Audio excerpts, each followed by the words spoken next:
Hello दोस्तों, स्वागत है आपका मैथ्स वेनेशिया पे। हमने एलडीसी की पीवाईक्यू सीरीज स्टार्ट की थी, जिसका आज लेक्चर नंबर 3 रहेगा। तो आइए शुरुआत करते हैं क्वेश्चन नंबर 1 से।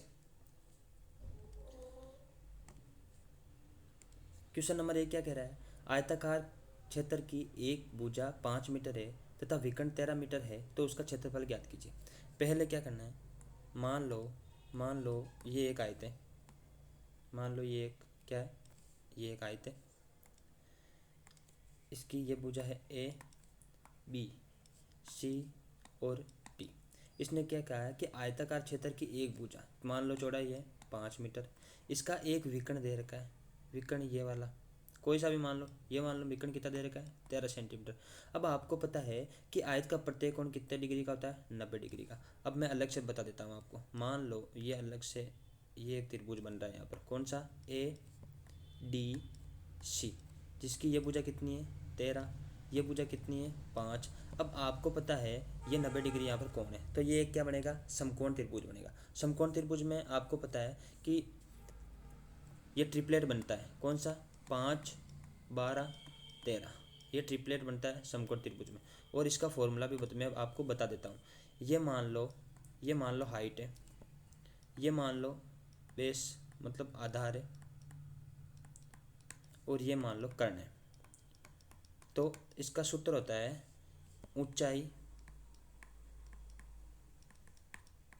का स्क्वायर प्लस आधार का स्क्वायर बराबर होता है कर्ण का स्क्वायर। यहाँ पर रख दो। ऊंचाई कितनी है 5, 5 का स्क्वायर 25, आधार हमसे पूछा है, और कर्ण 13, 13 का स्क्वायर कितना है 169। यहाँ से हो जाएगा 20 स्क्वायर बराबर 25, उधर जाएंगे तो आ जाएगा 144। 144 किसका वर्ग होता है 12 का। तो यहाँ से ये वाली भुजा कितनी आ जाएगी 12। अब इजीली है। अब आपको पता है कि आयत का क्षेत्रफल कितना होता है, लंबाई इंटू चौड़ाई। लंबाई कितनी है 5, चौड़ाई कितनी है 12, तो 12 5 की 60। तो आंसर कौन सा आ जाएगा, ऑप्शन नंबर सी। समझ में आ गया होगा आपको। और आयत का परिमाप क्या होता है, साथ साथ में आपका आयत का परिमाप भी बता देता हूँ। परिमाप होता है 2 कोष्टक लंबाई प्लस चौड़ाई। ये होता है आयत का परिमाप का सूत्र, और ये होता है आयत के क्षेत्रफल का सूत्र। Next question, question number 2। Question number 2 क्या कह रहा है, एक घनाकार टैंक जो कि 2 मीटर लंबा, 5 मीटर चौड़ा तथा 1.5 मीटर गहरा है, उसमें कितने लीटर पानी भरा जा सकता है। पानी भरा जा सकता है मतलब हमें उस घनाकार जो टैंक है उसका आयतन निकालना है। घनाकार टैंक का मतलब उसका आयतन क्या होता है। आयतन का सूत्र होता है उसका लंबाई इंटू चौड़ाई इंटू ऊंचाई। ये इसका घनाभ होता है ना, इसके आयतन निकालने का सूत्र होता है लंबाई इंटू चौड़ाई इंटू ऊंचाई। अब मान रख दो, लंबाई कितनी है 2, चौड़ाई कितनी है 5, और ऊंचाई मतलब गहराई कितनी है 1.5। 5 को 2 से गुणा करोगे 10 इंटू 1.5, तो यहाँ से आ जाएगा 15 मीटर क्यूब। यह आ गया 15 मीटर क्यूब आयतन। लेकिन हमको किस में पूछा है, लीटर में। एक चीज़ याद रखना कि 1 मीटर क्यूब बराबर होता है 1000 लीटर। ये चीज़ आप याद रखना। सॉरी, 1 मीटर क्यूब बराबर होता है 1000 लीटर। तो यहाँ पर मान रख दो 15 मीटर क्यूब है, सॉरी 15 मीटर क्यूब है। 1 मीटर क्यूब बराबर होता है 1000 लीटर, तो 15 मीटर क्यूब बराबर कितना होगा, 15 इंटू 1000 बराबर हो जाएगा 15000 लीटर। तो इसका आंसर कौन सा हो जाएगा, ऑप्शन नंबर सी। सिंपल है। Next question, question number 3। Question number 3 हमसे क्या कह रहा है, एक लंबवर्तीय बेलन की ऊंचाई 24 सेंटीमीटर है तथा अर्धगोले की त्रिज्या 4 सेंटीमीटर है। यदि लंबवर्तीय बेलन व अर्धगोलों का आयतन समान हो तो लंबवर्तीय बेलन की त्रिज्या ज्ञात करो। ठीक है, मैंने आपको जब पिछले लेक्चर लिए हैं 2, उसमें मैंने बेलन और अर्धगोला गोला सभी के आयतन के सूत्र मैंने आपको बताए। तो यहाँ से बस जैसे जैसे ये क्वेश्चन बोल रहा है वैसे वैसे करते जाओ। इसने क्या कहा कि यदि लंबवर्तीय बेलन व अर्धगोला का आयतन समान हो, सॉरी लंबवर्तीय बेलन व अर्धगोला का आयतन क्या हो, समान हो। तो लंबवर्तीय बेलन का आयतन क्या होता है, pi into r square. R कितनी है, आर का मान हमसे पूछा है, इंटू एच कितना है 24 और बराबर अर्धगोला का आयतन बराबर है, अर्धगोला का आयतन होता है 2/3 into pi into r cube. R कितनी है 4 सेंटीमीटर, तो 4 का क्यूब, 4 इंटू 4 इंटू 4। सिंपल है, इसको सोल्व कर लो। पाई से पाई कट जाएगा, 4 से ये 24 6 बार कट जाएगा, 2 से ये 6 3 बार कट जाएगा। अब आर स्क्वायर का मान अपन को निकालना है, तो आर स्क्वायर बराबर ये 3 इधर क्या है गुना में, तो उधर जाके किस में होगा, भाग में। तो 4 इंटू 4/3, यहाँ पर ये पहले से हैं 3 और ये जो 3 है वो गुना में, तो इधर भाग में आ जाएगा तो 3। तो यहाँ से आर का मान क्या आ जाएगा, ऊपर से 16, 4 चौक 16, 16 का अंडर कितना, अंडर 4 आ जाएगा और 3 का वर्गमूल कितना हो जाएगा 3। तो यहाँ से आर का मान आ जाएगा 4/3। कौन सा ऑप्शन है, 4/3, ऑप्शन नंबर बी। समझ में आ गया, कुछ नहीं करना। इसने कहा कि लंबवर्तीय बेलन और अर्धगोले का आयतन समान है, तो ये तो बेलन का आयतन होता है, ये अर्धगोले का आयतन होता है, दोनों के आयतन को बराबर कर दो और सॉल्व कर लो, आंसर आ जाएगा। Next question, question number 4। अब ये क्वेश्चन क्या कह रहा है, 24,000 का 8.5% वार्षिक ब्याज की दर से 8 माह का सरल ब्याज कितना होता है। अब सिंपल है, आपको सूत्र पता है, सूत्र होता है PRT/100। SI ज्ञात करने का, सरल ब्याज ज्ञात करने का सूत्र होता है PRT/100।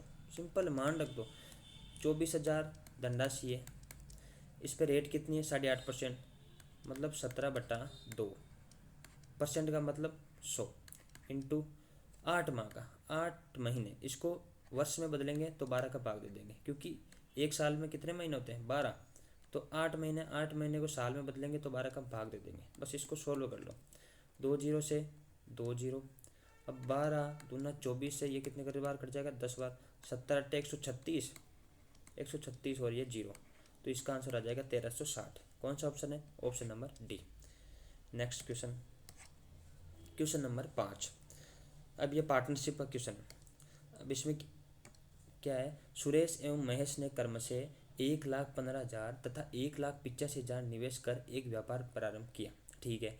18,000 का कुल लाभ इनको दोनों को हुआ है, उसमें से ये हमसे पूछा कि महेश का भाग कितना है, कि टोटल 18,000 का लाभ हुआ है, उसमें से महेश का कितना हिस्सा है। तो देख लो, ये मान लो सुरेश है, ये मान लो महेश है। सुरेश ने कितने लगाए 1,15,000, महेश ने कितने लगाए 1,85,000। यहाँ से हम रेशो ले लेते हैं, 3 जीरो से 3 जीरो कट गया, 5 से काट लो, 5 दूनी 10, 5 3 15, 5 से काट लो, 5 3 15, 5 7 35। मान लो इस अनुपात में इन्होंने इस धनराशि लगाई है, 23:37 के अनुपात में धनराशि लगाई है। दोनों ने सेम साल के लिए लगाए, एक साल के लिए, इसने भी एक साल के लिए लगाए, इसने भी एक साल के लिए लगाए। तो 23 को 1 से गुणा करो 23, 37 को 1 से गुणा करोगे तो भी 37, तो 23:37 में ही इन दोनों का प्रॉफिट बटेगा। तो इसको जोड़ लो, कितना है 7 और 3 10 को 0, हासिल का 1, 3 और 2 5, 5 और 1 6, 60 का दोनों को प्रॉफिट होता है, लाभ होता है। टोटल लाभ है कितना 18,000, काट लो, 0 से 0, 6 से ये कट जाएगा, 6 3 18 0 0। एक यूनिट की वैल्यू है 300। अपने को पूछी किसकी है, महेश का अंश कितना है, तो महेश का अंश है कितना 37, महेश का अंश कितना है 37। एक यूनिट की वैल्यू कितनी है 300, 37 यूनिट की वैल्यू तो हमसे पूछिए 37 इंटू 300, बस गुणा कर लो, 7 3 21 का 1 हासिल का 2, 3 3 9 2 11, यहाँ से आ जाएगा अपने 11,100। कौन सा ऑप्शन है, ऑप्शन नंबर बी। समझ में आ गया होगा। अब नेक्स्ट क्वेश्चन, क्वेश्चन नंबर 6। अब यह चक्रीय चतुर्भुज का क्वेश्चन। तो चक्रीय चतुर्भुज क्या होता है, ये वर्त है जिसमें मान लो 4 बिंदु है, तो वर्त पे एक ऐसे चतुर्भुज बनता है जो 4 बिंदुओं पर टच होता है। ये मान लो ए है, ये मान लो बी है, ये मान लो सी है, ये मान लो डी है। अब इसमें क्या होता है कि इसके आमने सामने कोण होते हैं ना, उनका योग 180 डिग्री होता है चक्रीय चतुर्भुज में। कौन से कोण होगा, कोण ए प्लस कोण सी बराबर होता है 180 डिग्री, कोण बी प्लस कोण डी बराबर होता है 180 डिग्री। एक चीज़ तो आपको ये याद रखनी है कि चक्रीय चतुर्भुज होता है, चक्रीय चतुर्भुज में आमने सामने कोणों का योग 180 डिग्री होता है। अब एक प्रॉपर्टी आपको त्रिभुज में वर्त में ये याद रखनी है, मान लो ये वर्त है, ये इसका मध्य बिंदु है, और यहाँ पर इसके केंद्र पर जो कोण बनेगा, केंद्र पर जो कोण बनेगा, मान लो केंद्र पर कोण बनता है थीटा, और परिधि पर जो कोण बनता है, मान लो यहाँ पर ये बिंदु मान लो, ये मान लो ए है, ये मान लो बी है, ये मान लो सी है। अपने को मान लो ए सी बी ज्ञात करना है, कोण ए सी बी ज्ञात करना है ना, तो ये क्या हो जाएगा, थीटा का आधा हो जाएगा, कि केंद्र पर बना कोण परिधि पर बने कोण का दुगुना होता है। या ऐसे बोल सकते हो कि परिधि पर बना कोण केंद्र पर बने कोण का आधा होता है। समझ गए कि यहाँ पर मान लो ये वाला कोण कितना है, 60, केंद्र पर बना कोण 60 है, तो परिधि पर बना कोण कितना हो जाएगा, इसका आधा कर दो 30 डिग्री, परिधि पर बना कोण हो जाएगा 30 डिग्री। अब आओ क्वेश्चन पर। क्वेश्चन क्या कह रहा है कि दिए गए चित्र में ए बी सी डी एक चक्रीय चतुर्भुज है, यदि ए और सी बराबर 130 डिग्री है तो ए बी सी का मान ज्ञात कीजिए। इसने क्या दे रखा है, ये मान लो एक वर्ग दे रखा है, ये चक्रीय चतुर्भुज है, ऐसे चक्रीय चतुर्भुज बना दो। ठीक है, ये मान लो डी है, ये सी है, ये बी है, ये ए है, ये है इसका केंद्र, केंद्र से यहाँ का ऐसे कोण बना है, केंद्र है क्या ओ, ये वाला कोण कितना है 130 डिग्री, और ये वाला कोण हमसे, ये वाला कोण कौन सा कोण हमसे पूछा है, ये वाला कोण हमसे पूछा है। अब मैंने सिंपल से आपको दो कॉन्सेप्ट बताए, कौन कौन से, कि एक तो मैंने कहा है कि केंद्र पर बना जो कोण होता है वो परिधि पर बने कोण का दुगुना होता है। तो कोण कौन सा, कोण ए, कोण डी सी, कोण ए डी सी कितना हो जाएगा 130 का आधा, क्योंकि केंद्र परिधि पर बना कोण केंद्र के बने कोण का आधा होता है, तो आ जाएगा 65 डिग्री। फिर मैंने दूसरा कॉन्सेप्ट आपको क्या बताया है कि ये जो चक्रीय चतुर्भुज है, चक्रीय चतुर्भुज में जो आमने सामने के कोण होते हैं उन दोनों का योग 180 डिग्री होता है। कौन कौन से का, कोण डी प्लस कोण बी, इन दोनों का योग कितना है 180 डिग्री। अपने को पूछा कौन सा है, कोण बी, कोण बी पूछा है तो 180, कोण डी का मान कितना है 65 डिग्री, तो डी को उधर भेज दो माइनस का 65, तो कोण बी का मान कितना जाएगा 115 डिग्री। समझ में आ गया होगा आपको। बस ये दो कॉन्सेप्ट या जो मैंने बताए हैं वो कॉन्सेप्ट याद रखना है, उन दोनों कॉन्सेप्ट से ये क्वेश्चन हो जाएगा। Next question, question number 7।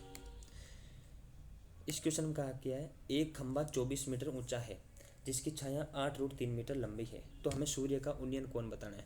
Simple question है, कुछ नहीं करना। मान लो ये खंभा है, खंभे की मान लो ये छाया पड़ रही है, इसको मिला दो, ये मान लो ए है, ये बी, ये सी। ठीक है, इसने क्या है, एक खंभा 24 मीटर ऊंचा है, मान लो इसकी हाइट जो है वो 24 मीटर है, और इसकी जो छाया की लंबाई है वो 8√3 मीटर है। तो हमसे पूछा क्या है, ये वाला कोण, हमसे उन्नयन कोण तो पूछा थीटा।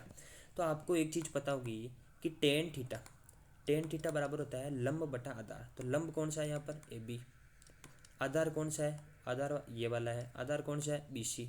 सिंपल है, मान रख दो, यहाँ से आ जाएगा टेन थीटा ए बी का मान कितना है 24, बी सी का मान कितना है 8√3। अब काट लो, 8 से कट जाएगा 3 बार, तो यहाँ से मान हो जाएगा 3/√3। अब आपको पता है 3/√3 कोई भी थीटा में मान नहीं होता, तो इसको और सोल्व करो, ऊपर √3 से गुणा कर दो, नीचे भी √3 से गुणा कर दो, कोई फर्क नहीं पड़ेगा क्योंकि √3 से √3 कट जाएगा। तो √3 से गुणा, √3 को √3 से गुणा करेंगे तो 3 आएगा, तो 3 से 3 कट जाएगा। यहाँ से टेन थीटा का मान क्या आया, टेन थीटा का मान आया √3। अब टेन थीटा में ऐसे कौन सा थीटा का मान होता है जिसका मान √3 होता है, तो वो होता है 60 डिग्री। तो टेन थीटा की वैल्यू आ जाएगी यहाँ से 60 डिग्री। कौन सा, ऑप्शन नंबर सी। अब टेन में आपको मान तो पता होंगे,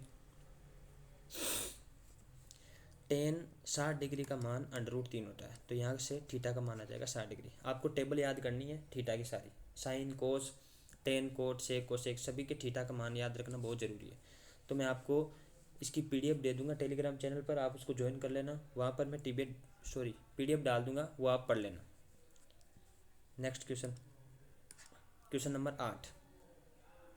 क्या कहा है, एक बैट्समैन है जो 10 पारियों का स्कोर कितना है इसका, 38 है, 70 है, 48 है, 34 है, 42 है, 55 है, 63, 46, 54, 44। माध्यिका से इनका माध्य विचलन ज्ञात करना है। तो आपको याद हो तो मैंने पहले लेक्चर में मध्य से माध्य विचलन ज्ञात करना आपको बताया था। तो मैंने कहा था माध्यिका बहुलक, वो तीनों से आपको माध्य विचलन ज्ञात करने के लिए कह सकता है। ठीक है, तो पहले लेक्चर में हमने माध्य से माध्य विचलन ज्ञात करना सीखा, अब हम पढ़ेंगे माध्यिका से माध्य विचलन ज्ञात करना। तो माध्यिका ज्ञात करने के लिए सबसे पहले आपको क्या करना होता है कि इन सबको बढ़ते हुए क्रम में जमाना है। तो सबसे छोटा कौन सा है, सबसे छोटा है 34 34 के बाद में आ जाएगा 38, 38 के बाद में आ जाएगा 34 आ गया, 38 आ गया, फिर आ जाएगा 42, फिर आ जाएगा 44, फिर आ जाएगा मेरे हिसाब से 46, 46 के बाद में आ जाएगा 54, 54 के बाद में आ जाएगा 55, 55 के बाद में आ जाएगा 63, 63 के बाद में आ जाएगा 70। अब गिन लो, 1 2 3 4 5 6 7 8 9 10, 1 2 3 4 5 6 7 8 9, एक छूट रहा है, कौन सा छूट रहा है? 38 हो गया, 70 हो गया, 48, एक 48 छूट रहा है, तो 48 कहाँ आएगा? यहाँ आएगा 46 के बाद, 46 के बाद आएगा 48। अब पहले तो आपको माध्यिका निकालनी, माध्यिका निकालनी आपको आती है, तो सम संख्या, टोटल इस सेट में सम संख्याएं हैं, तो सम संख्या में क्या करना है? 1 2 3 4, 4 इधर से काट दो, 1 2 3 4, 4 इधर से काट दो। अब क्या है बीच वाली 46 प्लस 48 का आधा कर दो, तो इसकी माध्यिका आ जाएगी 8 से 14 का 4 हासिल को 1, 9/2, तो इसकी माध्यिका कितनी आ जाएगी? 46। अब मैंने आपको क्या बताया था कि माध्यिका आ गई। अब माध्यिका का प्रत्येक से डिफरेंस ले लो, ये जितने सेट दे रखे मान दे रखे उनका माध्यिका से प्रत्येक का डिफरेंस ले लो। 46 और 38 का अंतर कितना है? 8 का। 46 और 70 का अंतर कितना है? मेरे हिसाब से लगभग 24 का अंतर है, प्लस और 46 और 48 का अंतर कितना है? 2 का। 46 और 34 का अंतर कितना है? 12 का। 46 और 55 का अंतर कितना है? 11 का। 46 और 63 का अंतर कितना है? 14 और 3 17 का।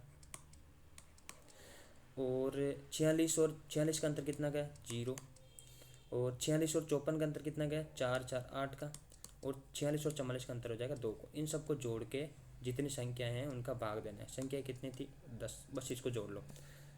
32 2 34, 34 और 2 36, 46, 47 57, 57 और 7 64, 10 74, 74 और 8 हो जाएगा मेरे हिसाब से 82, 82 और 74 8 और 82, 82 और 2 84, 84/10, तो इसका मान आ जाएगा 8.4। तो मेरे हिसाब से यहाँ पर कुछ ना कुछ ऑप्शन में मिस्टेक हुई है, तो इसका मान आ जाएगा 8.4। कैलकुलेशन में तो मिस्टेक नहीं की ना, एक बार चेक कर लेता हूँ। ऐड कर लो, 24 और 8 32, तो 34, 46, 57, 57 और 7 64, 10 74, 74 और 8 हो जाएंगे मेरे हिसाब से 82, 82 और 2 84, तो 8.4 आएगा। ऑप्शन में कहीं गलती है, 8.4 इसका आंसर हो जाएगा। चाहे माध्य से पूछो, चाहे माध्यिका से पूछो, चाहे बहुलक से पूछो, पहला आपका काम क्या है कि जिस भी चीज़ से पूछा, माध्य से पूछा तो पहले माध्य निकालो, माध्यिका से पूछा तो पहले माध्यिका निकालो, और बहुलक से पूछा तो पहले बहुलक निकालो। फिर क्या करना है? फिर प्रत्येक मान से इसका अंतर लेना है, इसका डिफरेंस लेना है, और जितनी संख्या है उसका भाग देना है, तो जो आ जाएगा वो आपका माध्य विचलन आ जाएगा। समझ गए? Next question, question number 9। के का मान है, के का मान पूछा है कब? जब यदि x माइनस 1 जो बहुपद है 3x² plus 2x minus k का एक गुणनखंड हो। अब आपको मैंने बताया था कि यदि x माइनस 1, यदि जो ये बहुपद दे रखा है इस बहुपद का गुणनखंड है, तो यहाँ से x बराबर 0, तो यहाँ से x बराबर 1, तो इसका मान रखने पर यह इस समीकरण को संतुष्ट करेगा। समीकरण कौन सा है? 3x² प्लस का 2x माइनस का k इज इक्वल टू 0। तो x का मान कितना है? 1, यहाँ पे रख दो। 3x का 1 का स्क्वायर प्लस का 2x की जगह 1 माइनस का k इज इक्वल टू 0। 3 को 1 से गुणा करोगे 3, 2 को 1 से गुणा करोगे 2, k को उधर भेजोगे तो प्लस का, तो k बराबर आ जाएगा यहाँ से 5। कौन सा ऑप्शन है? Option number B. समझ गए? नेक्स्ट क्वेश्चन, नेक्स्ट क्वेश्चन क्या कह रहा है? यदि समीकरण 5x² plus 13x plus k बराबर 0 का एक मूल दूसरे मूल के व्युत्क्रम है, तब k का मान ज्ञात कीजिए। तब किसका मान ज्ञात करना है? तब k का मान ज्ञात करना है। k का मान ज्ञात कीजिए। अब क्या करना है? समीकरण क्या दे रखा है? 5x² प्लस का 13x प्लस का k इज इक्वल टू 0। तो यहाँ से मूल निकालने के लिए आपको सिंपल क्या दे करना है? मूल होते हैं, दो मूल है, मान लो इसके अल्फा प्लस बीटा। एक मूल मान लो अल्फा, एक मूल मान लो बीटा है, तो अल्फा प्लस बीटा का माइनस मान क्या होता है? माइनस का b/a। और अल्फा इंटू बीटा का मान क्या होता है? c/a। b क्या होता है? x का गुणांक। b होता है x का गुणांक और a होता है x² का गुणांक। तो यहाँ से याद करो, b क्या है? x का गुणांक 13 माइनस का 13/1 कितना है? 5। और अल्फा इंटू बीटा c क्या है? k का गुणांक, सॉरी c k है ऑलरेडी, तो c हो जाएगा k बटा ए कितना है 5, तो यहाँ से आ जाएगा के बटा 5। अब आपको क्या बोला है कि इसका एक मूल दूसरे मूल के व्युत्क्रम है, मतलब एक मूल एल्फा है जो 1 बटा बीटा है, एक मूल एल्फा दूसरे मूल बीटा का व्युत्क्रम है, व्युत्क्रम मतलब उल्टा, एल्फा बराबर है 1 बटा बीटा। ठीक है, तो बस कुछ नहीं करना, या मान रख दो एल्फा है इंटू बीटा की जगह क्या रख सकते हैं, बीटा ऊपर से इधर एल्फा हो जाएगा, तो 1 बटा एल्फा बराबर है के बटा 5। तो एल्फा से एल्फा कट जाएगा, या 5 इधर जाएगा तो 1 से गुणा हो जाएगा, तो 5, 5 बराबर हो जाएगा के, तो यहाँ से के का मान कितना आ जाएगा 5। सिंपल है, ऑप्शन नंबर डी। अब नहीं समझ में आया होगा, एक बार मैं आपको इस क्वेश्चन को वापस बता देता हूँ। कुछ नहीं करना, सिंपल है। समीकरण आपको क्या दे रखा है, समीकरण आपको क्या दे रखा है, 5x² प्लस का 13x प्लस का k इज इक्वल टू 0। मान लो इस समीकरण के दो मूल है एल्फा और बीटा। ठीक है, आपको दे रखा है कि एक मूल जो है एल्फा जो है वो बीटा का व्युत्क्रम है, कोई सा भी मान लो, या तो ऐसे हो सकता है या बीटा बराबर 1/एल्फा, एक मूल दूसरे मूल का व्युत्क्रम है, ये आपको दे रखा है। ठीक है, अब आपको पता है एल्फा प्लस बीटा बराबर होता है माइनस का b/a, और एल्फा इंटू बीटा बराबर होता है दो मूलों का गुणनफल क्या होता है c/a। b क्या होता है x का गुणांक कितना है माइनस का 13, a क्या होता है x² का गुणांक हो जाएगा 5, यहाँ से c होता है k, a होता है x² का गुणांक 5। यहाँ से मान रख दो, इसमें एल्फा तो है ही इंटू बीटा, बीटा का मान कितना है 1/एल्फा, तो बीटा की जगह रख दो 1/एल्फा, इसका मान है कितना के बटा 5, यहाँ से हो जाएगा के बटा 5, एल्फा से एल्फा कट जाएगा, के बराबर आ जाएगा 5 को इधर गुणा करोगे 5 इंटू 1 5, तो यहाँ से के का मान आ जाएगा 5। कौन सा, ऑप्शन नंबर डी। अब चलते हैं नेक्स्ट क्वेश्चन, क्वेश्चन नंबर 11 में क्या पूछा है, एक पूर्णांक संख्या दे रखी है जिसका घन पूर्णांक कौन सी 91 26 73, कौन सी संख्या है 91 26 73, इसका हमें क्यूब रूट निकालना है, क्यूब रूट हमको निकालना है। अब एक चीज़ देखो, किस संख्या का क्यूब करने पर उसका इकाइकांक 3 आता है, ये होता है 7, 7 का क्यूब कितना होता है 343। आपको ये चीज़ पता है, 1 से 10 तक तो कम से कम आपको क्यूब याद होने ही चाहिए। 7 का क्यूब कितना होता है 343, इसका इकाइकांक कितना है 3। तो एक चीज़ यहाँ से हमें पता चल गई कि इसका जो भी क्यूब होगा, जिसका भी क्यूब होगा ये, उसका इकाइकांक 7 तो निश्चित है, तो 7 ए में भी है, 7 बी में भी है, 7 सी में भी है, तो आपको अपन को आगे करना होगा। तो इसमें क्या कर दो, फिर 3 अंकों को काट दो। अब अपन को सिर्फ 912 पर ध्यान रखना है। अब आप ये चीज़ देखो कि 912 से ठीक ठीक छोटा, 912 से ठीक छोटा बोल रहा हूँ, 912 से छोटे तो बहुत हो जाएंगे, लेकिन 912 से ठीक छोटा कौन सी संख्या जिसका परफेक्ट क्यूब होता है, तो वो होता है 729। 729 912 ये किसका क्यूब होता है 9 का क्यूब, तो यहाँ से इसका मान कितना हो जाएगा 9, तो ये हो जाएगा 9। ये किसका क्यूब है 97 का, 97 का ये क्यूब है। ठीक है, समझ गए। एक बार वापस बता देता हूँ, 912 67 3, ये इसका हमको क्यूब रूट पूछा है। तो क्यूब रूट निकालने के लिए आपको कुछ नहीं करना, सिंपल पहले जैसे हमने वर्ग और स्क्वायर और स्क्वायर रूट निकालना सीखा था, वैसे ही क्यूब रूट निकालना है। सबसे पहले किस पे ध्यान देना है, इकाई के अंक पर। तो किस संख्या का क्यूब करने पर इकाई का अंक 3 आता है, यह आपको पता है 7 का क्यूब करने पर आता है, तो इसका इकाई का अंक 7, तो ये चीज़ तो हमें पता चल गई कि इसका इकाई का अंक 7 तो निश्चित ही होगा। इसमें 3 अंक लास्ट के काट दो। अब जितने भी पीछे अंक बचे हैं उसको क्या करना है, उससे ठीक छोटा में परफेक्ट क्यूब देखना है। किसका है वो 9 के क्यूब का है। 9 का क्यूब कितना होता है 729। फिर 10 का होता है, 10 का 1000 होता है जो 912 से अधिक हो जाता है, लेकिन हमें ठीक छोटा परफेक्ट क्यूब देखना है, तो वो किसका होता है 9 का, तो यहाँ पर आ जाएगा 9। तो इसका आंसर कितना हो जाएगा 97। कौन सा, ऑप्शन नंबर तीसरा। ठीक है, समझ में आ गया होगा अब तो। अब चलते हैं नेक्स्ट क्वेश्चन पे, क्वेश्चन नंबर 12।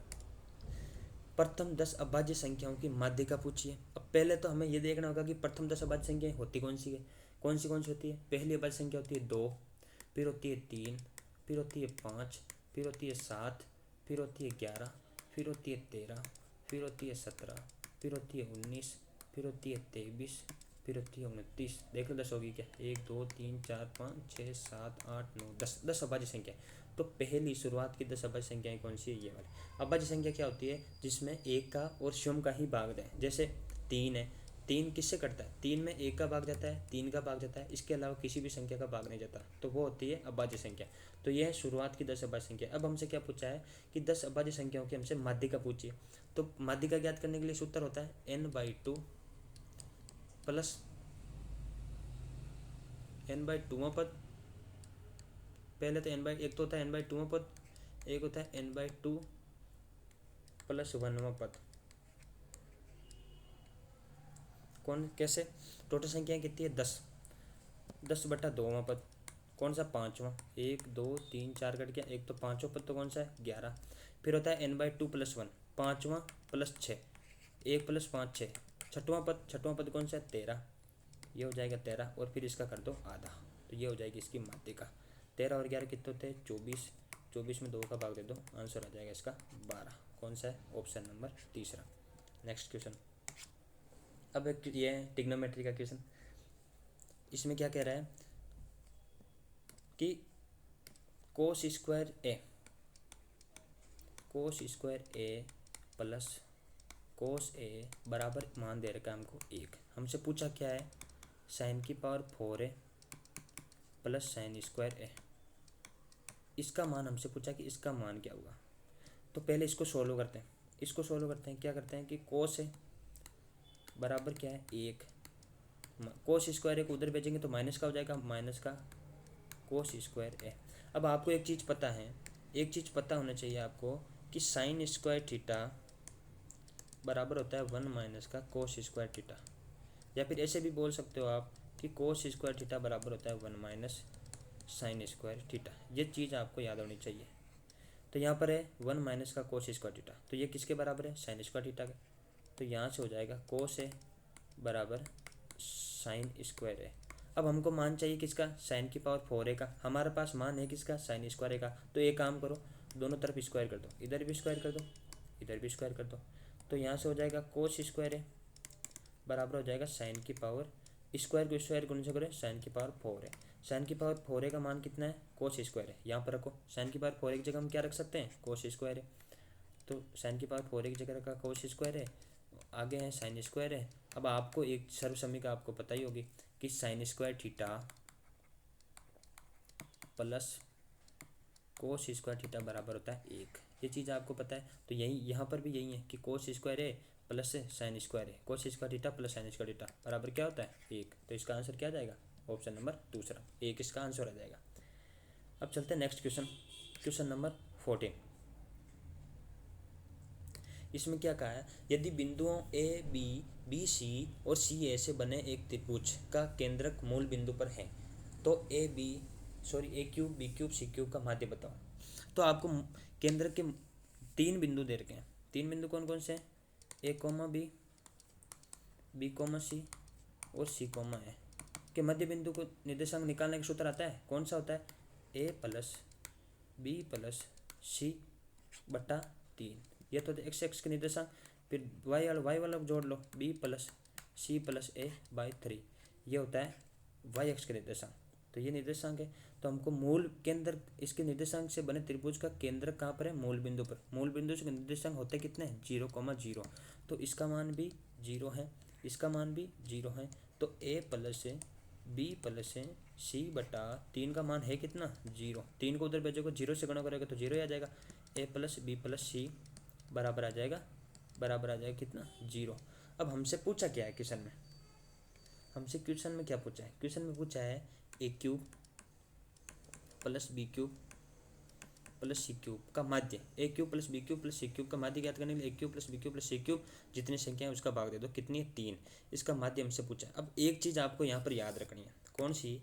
कि यदि A plus B plus C बराबर यदि 0 होता है तो A cube plus B cube plus C cube बराबर 3abc होता है।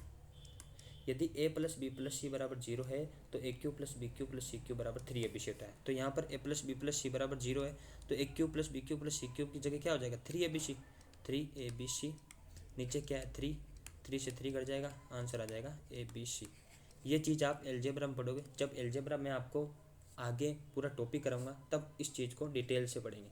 अभी आप इस क्वेश्चन में अप्लाई करना है तो इतना से याद रखो कि A plus B plus C बराबर यदि 0 होता है तो A cube plus B cube plus C cube बराबर 3abc होता है। तो यहाँ पर मान रखो A cube plus B cube plus C cube की जगह 3abc रख दोगे। नीचे क्या है? 3 से 3 कट जाएगा तो इसका आंसर आ जाएगा abc। कौन सा ऑप्शन है? abc, option number 2। अब नेक्स्ट क्वेश्चन, क्वेश्चन नंबर आ जाएगा 15।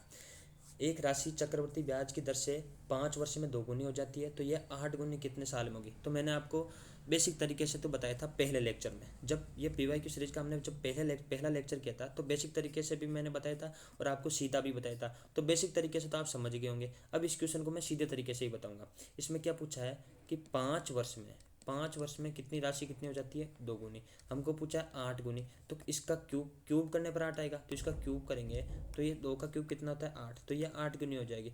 यहाँ पर यदि क्यूब किया है या फिर पावर 4 करेंगे या फिर पावर 5 करेंगे, तो जो भी करेंगे तो उसको उधर से गुणा कर देंगे। तो पहले 5 साल में दोगुनी हो रही थी, तो 5 × 3 तो 5 3 15, तो 15 साल में ये कितनी गुनी हो जाएगी, 8 गुना। कौन सा ऑप्शन हो जाएगा, 15 साल।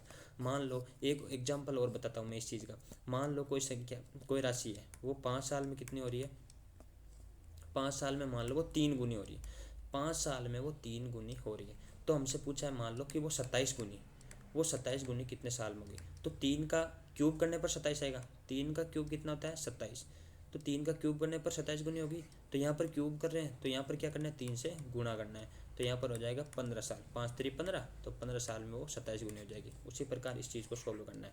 तो कौन सा option, option number C. Next question फिर पार्टनरशिप का आ गया। इसमें क्या दे रहा है कि XYZ 3 पार्टनर है। XY की अपेक्षा 3 गुना निवेश करता है, XY की अपेक्षा 3 गुना निवेश करता है। मान लो 3 गुना मतलब Y 1 निवेश करता है, तो XY का 3 गुना निवेश करता है। तो A का 3 गुना कितना होता है 3, तो Y X 3 निवेश करता है। फिर इसने क्या कहा है, Y Z का 2/3 निवेश करता है। Y जो है Z का 2/3 निवेश करता है। मान लो Z 3 निवेश करता है, Z का 2/3, Z कितना निवेश करता है 3, Z का 2/3, 2/3 हो जाएगा, 2 3 से 3 कट जाएगा तो बचेगा 2, तो Y कितना निवेश करेगा 2। अब ये समीकरण आप ये रेशियो आपको सोल्व करना आता होगा, मैं बता देता हूँ। 2 तरीके से इसको सोल्व कर सकते हैं। या तो क्या करेंगे, यहाँ y का मान 1 है, यहाँ y का मान 2 है, तो कोई भी चीज़ का मान अलग अलग तो नहीं हो सकता। तो इसको बराबर करने के लिए क्या करना है, ऊपर 2 से इसको 2 से गुणा करना है। तो यहाँ भी 2 हो जाएगा, यहाँ भी 2, तो इसको 2 से गुणा करोगे तो इसके साइड वाले को भी क्या करना है 2 से गुणा करना है। तो 3 दूनी 6, यहाँ 2 है ही, और यहाँ पर क्या आ जाएगा 3। तो x ratio y ratio z, ये इस रेशियो में इन्होंने राशि लगाई है 6:2:3। कौन सा है, ऑप्शन नंबर तीसरा। या आप ऐसे नहीं करना चाहते तो क्या करना है, फिर क्या करना है आपको, मान लो मैं रुको बता देता हूँ आपको।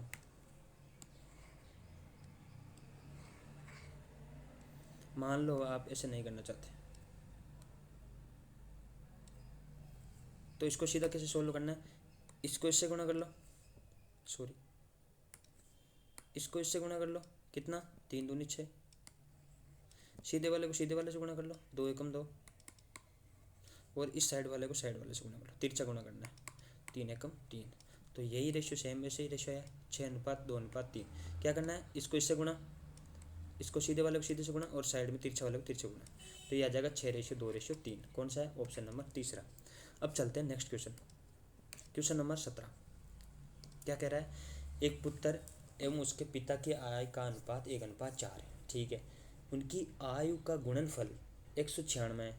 5 वर्ष बाद उनकी आयु में अनुपात ज्ञात करना। तो 5 वर्ष बाद उनकी आयु का अनुपात ज्ञात करने के लिए हमें क्या करना होगा, पहले उनकी वर्तमान आयु निकालनी होगी कि पिता और पुत्र की वर्तमान आयु कितनी है। तो हमें क्या क्या दे रखा है, ये मान लो सन है, पुत्र है, और ये मान लो फादर है, उसका पिता। इनका रेशियो क्या दे रखा है, ये मान लो 1:4, तो इसको मान लो 1x और ये हो जाएगा 4x। फिर क्या दे रखा है कि उनकी आयु का गुणनफल, गुणनफल क्या है, इसकी आयु है x, फादर की आयु 4x, दोनों का गुणनफल कितना दे रखा है 196। अब इस समीकरण को सोल्व करो, x को 4x से गुणा करोगे तो 4, और x को x से गुणा करोगे x² बराबर आ जाएगा 196। अब 4 से काटो, 416, 4 9 36, तो x² का मान आ जाएगा 49। अब x किसका, 49 किसका वर्ग होता है 7 का, तो 49 का वर्गमूल आ जाएगा 7। अब यहाँ से x बराबर 7 है, यहाँ मान रख दो। तो सन का कितना आ जाएगा 1 × x, 7 से गुणा करोगे तो ये 7, और फादर की कितनी आ जाएगी 4 × x का मान कितना है 7, बराबर आ जाएगी 7 × 28। ये क्या है, ये इनका, ये इनकी आयु वर्तमान है, क्योंकि हमें शुरुआत में क्या तरीका का कि उनकी वर्तमान आयु का अनुपात। अब हमसे पूछा है 5 साल बाद, तो सन की वर्तमान आयु कितनी है 7, 5 साल बाद मतलब 7 + 5। फादर की वर्तमान आयु कितनी है 28, रेशियो फादर की वर्तमान आयु कितनी है 28। अब ये वर्तमान है 28, 5 साल पूछिए तो 28 + 5, तो 7 5 हो जाएगा 12, 28 5 हो जाएगा 33। अब इसका रेशियो ले लो, किससे कटेगा? 3 से, 3 चौक 12, 3 से कट जाएगा 11 बार, तो इसका रेशियो आ जाएगा 4:11। कौन सा ऑप्शन है? Option number 3। समझ गए? Next question, question number 18। एक व्यक्ति अपनी आय का 80% खर्च करता है, ठीक है, उसकी आय 20% बढ़ जाती है तथा उसका जो खर्चा है वे है वो 10% बढ़ जाता है। तो हमसे पूछा है कि उसकी बचत में कितनी वृद्धि होगी। मैंने आपको ये वाला क्वेश्चन पहले पहले भी लेक्चर में बताया और ये और बता रहा हूँ। इसमें क्या करना है, मान लो कि कोई भी आदमी की जो इनकम होती है, कोई भी आदमी की जो इनकम मतलब जो आय होती है वो किससे मिलकर बनती है? उसका खर्चा प्लस बचत। कोई आदमी कितना खर्चा कर रहा है, कितनी बचत कर रहा है, उन दोनों का योग उसकी आय के बराबर होता है। मान लो एक आदमी की आय कितनी है? 100। एक आदमी की आय कितनी है? 100। उसमें से वो आय का 80% तो वो खर्च कर देता है। तो 100 का 80%, 80/100, 100 से 100 कट जाएगा। 100 का 80% कितना है? 80। 100 का 80% 80 होता है, तो 80 वो खर्च कर देता है। अब 100 में से वो 80 खर्च कर देता है तो बचेगा कितना? 20। अब उसने कहा है, नेक्स्ट स्टेप क्या कहा है कि उसकी आय 20% बढ़ जाती है। 100 का 20% कितना होता है? 100 का 20%, 20/100, 100 से 100 तो 20। 100 का 20% बढ़ जाए, 20 बढ़ेगा तो 100 पहले था, अब 20 बढ़ेगा तो कितनी हो जाएगी उसकी आय? 120। फिर इसने कहा कि उसके खर्चे में वे में 10% की वृद्धि होती है, तो खर्चा है कितना? 80। 80 का 10% कितना होता है? 10/100। 0 से 0, 0 0 तो हो जाएगा 8। खर्चे में 8 की वृद्धि होती है, तो खर्चा 80 था, 80 में 8 की वृद्धि हो जाएगी, कितनी हो जाएगी? 88। अब बचत क्या होती है? आय में से खर्चा निकाल दो तो बचत हो जाएगी। बचत हो कितनी रही है? 32। पहले बचत कितनी हो रही थी? 20। अब बचत कितनी हो रही है? 32। तो बचत में वृद्धि कितने की हुई? प्लस के 12 की। तो बचत में 12 की वृद्धि हुई। पहले बचत थी कितनी? 20 थी, और परसेंटेज के लिए 100 से गुणा कर दो, 20 से 5 बार कट जाएगा, 12 5 की 60। तो इसका आंसर आ जाएगा 60%। मतलब 60% उसकी बचत में वृद्धि हुई है। समझ गए? नेक्स्ट क्वेश्चन, नेक्स्ट क्वेश्चन क्या कह रहा है? जब एक मोटरसाइकिल का मूल्य 15% बढ़ गया तो उसकी बिक्री 15% गिर गई। धनराशि की प्राप्ति पर क्या प्रभाव पड़ा? कि कोई मोटरसाइकिल है, मान लो, मैं आपको पहले एक एग्जांपल के थ्रू बताता हूँ। मान लो एक मोटरसाइकिल है जिसकी कीमत 100 है। एक मोटरसाइकिल की कीमत 100 रुपये, और प्रतिदिन मान लो 5 मोटरसाइकिल बिकती है, तो टोटल यहाँ पर उसकी इनकम कितनी हुई? 500। तो टोटल की इनकम कितनी होगी? 500 धनराशि उसे एक दिन में प्राप्त हुई। एक मोटरसाइकिल है, उसकी कीमत कितने रुपए है? 100 रुपये, और एक दिन में वो 5 मोटरसाइकिल को बेचता है। एक मोटरसाइकिल की 100 रुपये, 5 मोटरसाइकिल बेचता है, तो टोटल उसकी धनराशि कितनी हुई? 500। यही मैं आपको यहाँ से समझाना चाहता हूँ कि किसी भी चीज़ की धनराशि, यहाँ पर धनराशि कैसे निकालेंगे कि एक मोटरसाइकिल का मूल्य कितना है और मोटरसाइकिल वो बेचता कितना है। दिन में मोटरसाइकिल की बिक्री की संख्या कितनी होती है? 5 बेचता है, 6 बेचता है, 7 बेचता है। यहाँ पर जैसे जैसे बोल रहा है वैसे वैसे करते जाओ। पहले क्या है? प्राइस में ये क्या बोल रहा है? प्राइस में ये क्या बोल रहा है कि 15% बढ़ गई। 15% की फ्रैक्शन कितनी थी? 15। परसेंटेज का मतलब कितना होता है? 100। तो 5 से काट लो, 5 3 15, और 5 से 100 काटोगे तो 20। इसने क्या है कि 15% बढ़ गई। पहले प्राइस कितनी थी? 20। पहले प्राइस कितनी थी? 20। अब प्राइस कितनी बढ़ गई है? 3 बढ़ गई है, तो अब प्राइस कितनी हो जाएगी? 23। फिर यहाँ पर देखेंगे हम बिक्री, यहाँ पर हम देखेंगे बिक्री, जिसे बोलते हैं सेलिंग। बिक्री देखेंगे, बिक्री में इसने क्या किया है? 15% गिर गई। 15% की फ्रैक्शन हमने निकाली, कितनी होती है? 3/20। अब इसने कहा है कि बिक्री है 15% गिर गई। पहले बिक्री कितनी थी? 20। पहले बिक्री कितनी थी? 20। लेकिन अब क्या है? बिक्री गिर गई, कितनी? 3 गिर गई। तो 20 से 3 गिर गई तो कितनी होगी? 17। अब हमें सीधी सीधी बात देखनी है कि पहले मान लो एक ही मोटरसाइकिल के बारे में देख रहे हैं कि मान लो एक मोटरसाइकिल का प्राइस कितना था? 20, और उसकी बिक्री कितनी थी? 20। तो 20 मोटरसाइकिल का एक मोटरसाइकिल का प्राइस था 20, और वो दिन में 20 मोटरसाइकिल बेच रहा था, तो टोटल धनराशि उसे कितनी प्राप्त होती? 20 × 20 400। अब वो क्या कर रहा है? एक मोटरसाइकिल का प्राइस तो है उसके पास 23, और बेच कितनी रहा है? 17। तो उसका धनराशि कितनी हो जाएगी? इतनी।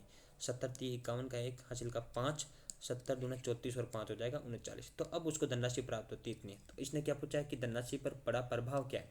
पहले उसे धनराशि कितनी प्राप्त हो रही थी? 400। अब उसे धनराशि कितनी प्राप्त हो रही है? 391। तो धनराशि कितनी धनराशि की कमी हुई? 9 की। कितने पर कम हुई है? 400 पर, इंटू 100। बस सिंपल इसको सॉल्व करना। 2 0 से 2 0, 4 दूनी 8, 4 दूनी 8, 4 पंजे 20, परसेंटेज, 2.25% की कमी। तो कौन सा ऑप्शन में, ऑप्शन नंबर 2.25% से घटती है। समझ गए आप इस क्वेश्चन को। अब चलते हैं next question, question number 20। Question number 20 में फिर क्यूब रूट वाला क्वेश्चन आ गया। क्यूब रूट हमसे किसका पूछ गया है, 729 इंटू 15,625 का 1/3। सिंपल सी बात है, हमसे मैंने क्यूब रूट निकालने का फॉर्मूला आपको बताया, 729 है का क्यूब रूट निकालना है। किसका क्यूब करने पर इसका इकाई क्रम 9 आता है। तो 9 का ही करने पर आता है, 9 का क्यूब कितना होता है 729। तो 9 का क्यूब करने पर कितना आता है 9, तो आ जाएगा 9 और 3 अंक काट देंगे तो पीछे कुछ अंक बचा नहीं, तो इसका क्यूब रूट कितना हो जाएगा 9। तो 729 का क्यूब रूट बाहर निकालेंगे तो आ जाएगा 9। अब निकालेंगे 15,625 का क्यूब रूट। इसमें क्या करना है, 5 किसके क्यूब के इकाई क्रम आता है, 5 में आता है। 5 का क्यूब कितना होता है 125। तो यहाँ से इकाई अंक तो इसका 5 फिक्स है, हमें पता चल गया। अब 3 अंक शुरू से काट दो। मैंने क्या कहा, जो संख्या बची है उससे ठीक छोटा परफेक्ट क्यूब कौन सा होता है, वो किसका होता है 2 का। 2 का क्यूब कितना होता है 8, 15 से ठीक छोटा होता है, तो यहाँ आ जाएगा 2। तो इसका क्यूब रूट बार कितना आ जाएगा 25। तो 9 इंटू 25, 25 को 9 से गुणा कर लो, 25 नाम 225। तो इसका आंसर कितना हो जाएगा 225, ऑप्शन नंबर ए। नेक्स्ट, अब क्वेश्चन नंबर 21। इसमें क्या है, समीकरण ax² plus bx plus c बराबर 0 का मूल। अब इसका फॉर्मूला होता है, सीधा आपने पढ़ा होगा फॉर्मूला, तो क्या ax² प्लस bx प्लस का c बराबर 0, ये द्विघात समीकरण निकालने का फॉर्मूला है। तो फॉर्मूला कौन सा होता है, -b plus minus under root b² minus का 4ac/2 है। ये होता है इसका फॉर्मूला, याद रखना आपको, ये वाला फॉर्मूला आपको याद रखना है, ठीक है। कौन सा है option, -b plus minus under root b² minus 4ac/2 है, ऑप्शन नंबर ए। अब चलते नेक्स्ट। अब नेक्स्ट क्वेश्चन क्या कह रहा है, यदि 320 पेन का विक्रय मूल्य 400 पेन के क्रय मूल्य के बराबर है तो लाभ प्रतिशत हमें ज्ञात करना है। अब जो क्वेश्चन में बोल रहा है वो करो कि 320 पेन का विक्रय मूल्य को हम शॉर्ट में लिख सकते हैं वीमो। विक्रय मूल्य 320 पेन का विक्रय मूल्य क्या है, 400 पेन के क्रय मूल्य के बराबर है। क्रय मूल्य बोले तो सीपी, और विक्रय मूल्य का मतलब होता है सेलिंग प्राइस एसपी। अब एसपी और सीपी का रेशियो निकाल लो, SP/CP। सीपी को इधर लाएंगे तो 320 उधर चला जाएगा, तो इधर 400 है, 320 उधर गुणा में, इधर भाग में हो जाएगा 320। अब काट लो, 0 से 0, 8 को 40 से काटो 5 बार, 8 को 32 काटो 4 बार। तो यहाँ से सेलिंग प्राइस बटा कॉस्ट प्राइस, विक्रय मूल्य बटा क्रय मूल्य का रेशियो आ जाएगा 5/4। तो ये क्या कह रहा है कि 4 में वस्तु हमने खरीदी थी, बेची कितने में 5 में, तो प्रॉफिट कितने का हुआ 1 का। कितने पर, यदि हम लाभ निकालते तो क्रय मूल्य पर निकालते, क्रय मूल्य कितना है 4, और इंटू कर दो 100। तो 4 को 100 से काटोगे तो 25%। कौन सा ऑप्शन है, option number B. Next, question number 23। Question number 23 क्या कह रहा है कि ये जो भी दे रखा है उसका हमें वर्गमूल ज्ञात करना है। तो पहले इस चीज़ को सोल्व करना होगा, फिर इसका वर्गमूल निकालेंगे। तो सोल्व करने के लिए क्या दे रखा है कि 0.75 का क्यूब, 0.75 को क्या लिख सकते हैं 75, 2 पॉइंट हटाएंगे तो नीचे आ जाएगा 100। इसका हमसे पूछा है क्यूब, ठीक है। इसके बट्टा में क्या है 0.25, 25 है, 2 पॉइंट हटाएंगे तो नीचे लग जाएगा 100, ये है। अब इसको पहले सोल्व करते हैं, 25 से काट लो, 25 को 75 से काटोगे 3 बार, 25 को 100 से काटोगे 4 बार। अब इसको आगे सोल्व करोगे, 3 का क्यूब करोगे, 3 3 का 9 3 27, सॉरी इसको, तो 3 का क्यूब करोगे 27, नीचे 4 का क्यूब करोगे 4 चौक 16 चौक 64 बट्टा 25 को 100 से काटोगे 1/4, तो नीचे आ जाएगा 1/4। अब इसको सिंपल सोल्व करोगे 27/64, 4 नीचे तो ऊपर जाएगा तो इसके गुणा में हो जाएगा 4/1। 4 को ये 16 से 64 को काटोगे कितनी बार 16 बार, तो यहाँ से इसका मान आ जाएगा 27/16। इतने से समीकरण का मान आया 27/16। अब आगे सोल्व करते हैं, आगे अंदर में क्या दे रखा है 1.75। 1.75 को क्या लिख सकते हैं 175, पॉइंट कितने के बाद है 2 के बाद, पॉइंट हटाएंगे तो नीचे क्या आ जाएगा 100, फिर प्लस, फिर अंदर क्या दे रखा है 0.75 क्या हो जाएगा 75/100। इस चीज़ का हमें क्या निकालना है वर्ग। अब इस चीज़ को सोल्व करते हैं, 25 से काटेंगे 175 को, 25 25 7 175 और 25 चौक 100। अब इसको 25 से काटेंगे 3 बार, 100 को 25 से काटेंगे 4 बार, तो यहाँ से ये आ जाएगा 7/4 प्लस 3 का स्क्वायर करेंगे 9, 4 का स्क्वायर करेंगे 16, अब यहाँ से 16 ले लेंगे एलसीएम। अब 4 को 16 से काटेंगे 4 बार, 4 से गुणा करें 7 चौक 28 प्लस 16 16 एक बार और ये हो जाएगा 9, 28 और 9 हो जाएगा 37, 37/16। अब इसमें क्या करना है सिंपल, इसमें क्या बीच में क्या है जोड़ का निशान। अब दोनों को जोड़ दो, अब दोनों को जोड़ दो। अब मैं यहाँ पर 16 कर देता हूँ इसको। तो एक पहले का मान क्या आया 27/16, दूसरे का आया 37/16, कितना हो जाएगा 64/16 मेरे हिसाब से, 64/16। अब 64 से कितनी बार कट जाएगा 4 बार। अब इसका हमसे क्या पूछा है लास्ट में, वर्गमूल किसका, अंडर रूट। तो 4 किसका वर्गमूल होता है 2, 2 का 4 का वर्गमूल कितना होता है 2। तो इसका आंसर कौन सा हो जाएगा ऑप्शन नंबर बी। अब चलते हैं नेक्स्ट क्वेश्चन नंबर 24। किसी पूर्ण घन संख्या का चरमांक 3 है तो इसके घनमूल का चरमांक कितना होगा। कहने का मतलब ये है कि कोई संख्या है, कोई भी संख्या है, उसका यदि हम क्यूब करेंगे तो उसका इकाई अंक कितना आएगा 3। उसके उसके पीछे कितने भी अंक हो लेकिन इसका इकाई अंक कितना आ जाएगा 3। तो वो कौन सी संख्या है, कौन सी है, वो है 7। क्या है 7 का क्यूब करो, 7 का क्यूब कितना होता है 343, 7 का क्यूब कितना होता है 343। तो इसका इकाई अंक कितना है 3, तो कौन सा हो जाएगा 7। 3 का क्यूब करो 27, इसका इकाई अंक कितना है 7, ये नहीं होगा। 6 का क्यूब करो 216, इसका इकाई अंक कितना है 6, ये नहीं होगा। 5 का क्यूब करो 125, इसका इकाई अंक कितना है 5, ये भी नहीं होगा। अब ऑप्शन नंबर बी बचा 7 है, 7 का क्यूब करो 343 होता है, तो इसका इकाई अंक कितना है 3। तो हमसे यही तो पूछा है कि किस संख्या का इकाई अंक का चरमांक 3 है, तो यही हो जाएगा option number 25, sorry option number B. अब चलते क्वेश्चन नंबर 25 पर। हमसे क्या पूछा है कि 4 में संख्या दे रखी है ए बी सी डी में से कौन सा पूर्ण वर्ग संख्या, पूर्ण वर्ग संख्या कौन सी इनमें से। तो ए ऑप्शन कितना है 25,000, 25,000 नहीं है, ये है 2,50,000। तो ये 25,000 किसी भी संख्या का वर्ग है। अब कोई भी चीज़ देखो, मान लो 50 है, 50 का आपको वर्ग निकालना है तो कुछ नहीं करना, 0 है, 0 को सिंपल 2 बार लिखो और 25 का स्क्वायर कितना हो जाएगा, सॉरी 5 का स्क्वायर कितना हो जाएगा 25, तो यहाँ से आ जाएगा इसका स्क्वायर आ जाएगा 2500। अब वैसे ही निकालना है, मान लो 500, 500 का वर्ग निकालना है, 2 0 है, 2 0 को स्क्वायर करोगे तो डबल बार लिख दो, 2 0 को 2 बार लिख दो और 5 का स्क्वायर कितना होता है 25। तो इस 500 का स्क्वायर ही तो है ये, तो पहला ऑप्शन तो हो सकता है। तो ए तो इसमें सही है, ए तो हो सकता है। अब हमसे ए हो सकता है, ए हो सकता है, तो ये ऑप्शन तो कट गया। अब पूछा बी में कितना दे रखा है 64 और 0 कितना है 5, 0 कितना है 5, 1 2 3 4 5। तो 5 0 किसी भी संख्या के वर्ग में नहीं आते हैं, तो बी भी नहीं हो सकता, बी नहीं हो सकता, तो ये ऑप्शन भी कट गया।